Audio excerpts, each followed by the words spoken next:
Close your eyes gently. Let the weight of your eyelids be the first step toward your inner world.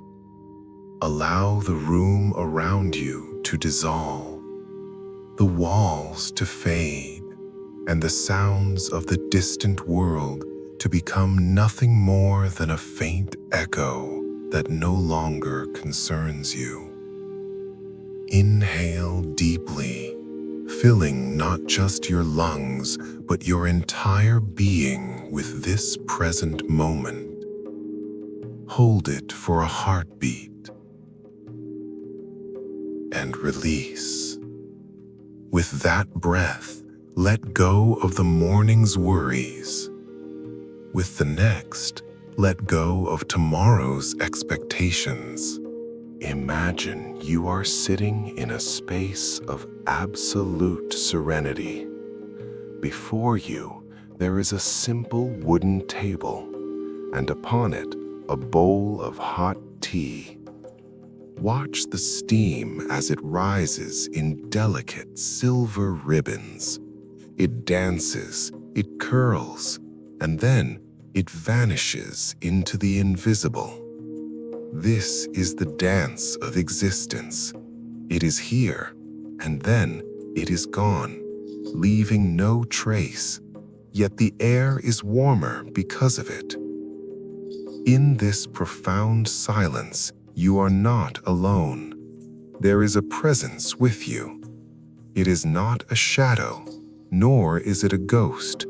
It is a silent teacher, a figure of soft, radiant light, sitting across from you with infinite patience. This teacher is impermanence. It is what we often call death, but here, in this light, it has no scythe, no darkness, and no fear. It looks at you with the eyes of a mother watching her child sleep. It is here not to take, but to show. It is here to remind you of a truth you have always known, but have buried under the noise of survival. The Tibetan Book of Living and Dying teaches us a fundamental secret. To die before you die is the only way to truly live. But what does it mean to die while the heart is still beating? It means to peel away the layers of who you think you are, to find the diamond of who you actually are. Picture a clay vessel, like those found in the ancient monasteries of the Himalayas. This vessel is modest, made of the very earth it stands upon. It has cracks from the weather, stains from the journeys it has taken. Inside this vessel, there is a flame, a steady golden light that does not flicker even when the wind howls outside. This vessel represents your ego, your history, your name, and your social status. The clay walls are your beliefs. I am successful. I am a failure. I am young. I am old. These walls feel solid. They feel like they define you. But the Tibetans remind us that the vessel is merely a temporary container. It is a tool for a season, a cup for a single drink. The tragedy of the human condition is that we spend our entire lives polishing the clay, trying to keep the vessel from cracking, terrified of the day it might break. We identify so much with the container that we forget the light inside. To die alive is to realize that you are the flame, not the clay. It is to accept that the vessel must break for the light to become one with the sun. When you stop defending the walls of your ego, you become invincible because a flame cannot be broken. Think now of something you are carrying. a heavy, thick rope that you have been gripping for years. This rope is a memory of a betrayal, an old version of yourself that you no longer like, or a fear of a future that hasn't happened yet. Notice the tension in your hands. Your knuckles are white. Your forearms are tired. Your shoulders are hunched under the weight. You tell yourself, I must hold on. If I let go, I will lose a part of myself. If I let go, I will disappear. But look closer at the rope. It is not just heavy. It is smoldering. It is burning your calms. The pain you feel in your life right now is not caused by the rope itself. It is caused by your refusal to open your hand. We cling to our suffering because it is familiar. We prefer a familiar pain to an unknown freedom. The Tibetan masters say that suffering is the friction between reality and our resistance. Reality says, this cycle has ended. Resistance says, I won't let it go. In that struggle, we burn. To die alive is to simply open your hand. Visualize the rope falling into the abyss below. At first, there is a terrifying sensation of lightness. You might feel empty. You might feel lost. But look at your palms. The air is cooling the burns. The tension is leaving your body. The space that was occupied by that heavy rope is now open. And in that openness, grace can finally enter. You didn't lose anything real. You only lost the weight that was stopping you from flying. Imagine a great mountain peak, frozen in the heart of winter. It is jagged, sharp, and immovable. The ice is so thick that the mountain looks like a statue of glass.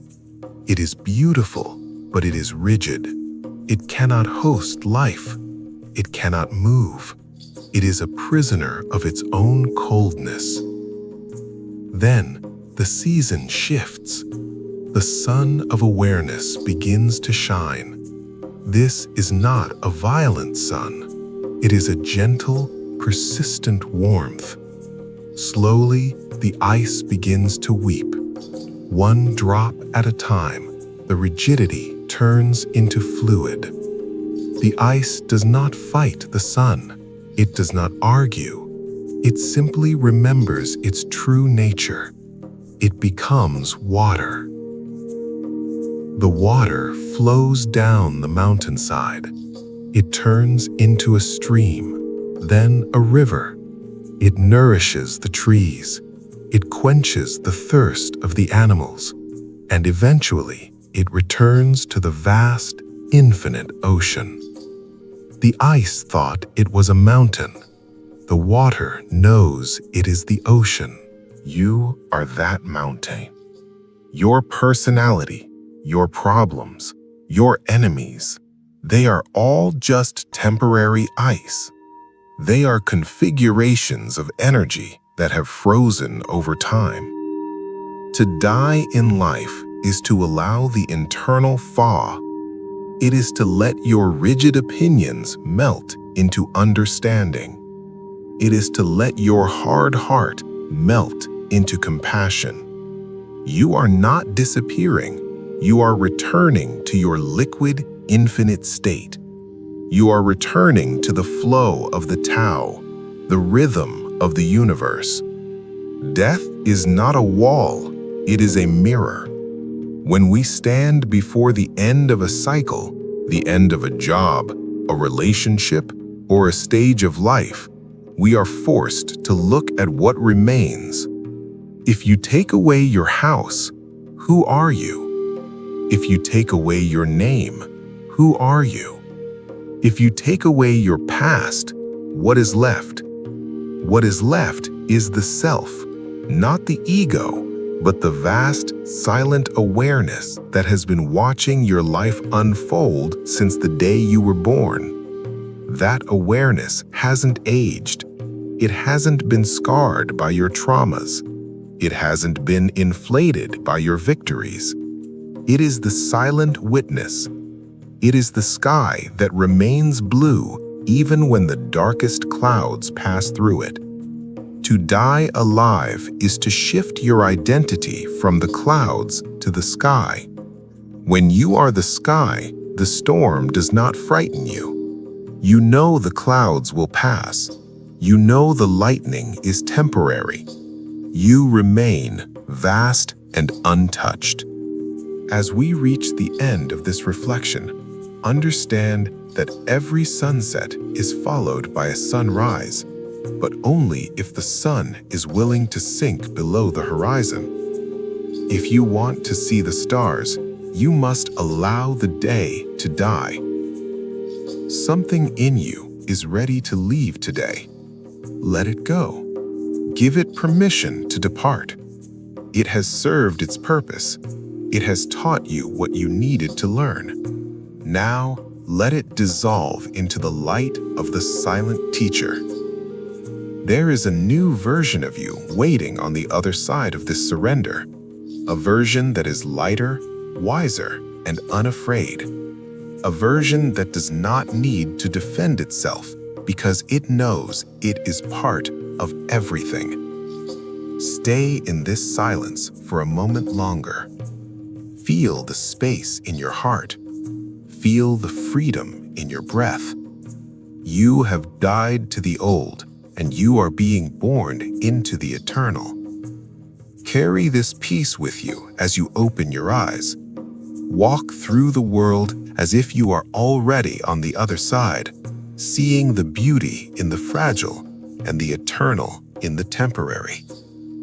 If this journey has touched your soul, leave a sign in the comments. Your words are a bridge for others who are still afraid to let go. We are all walking each other home. Peace to your heart. Peace to your journey. Namaste.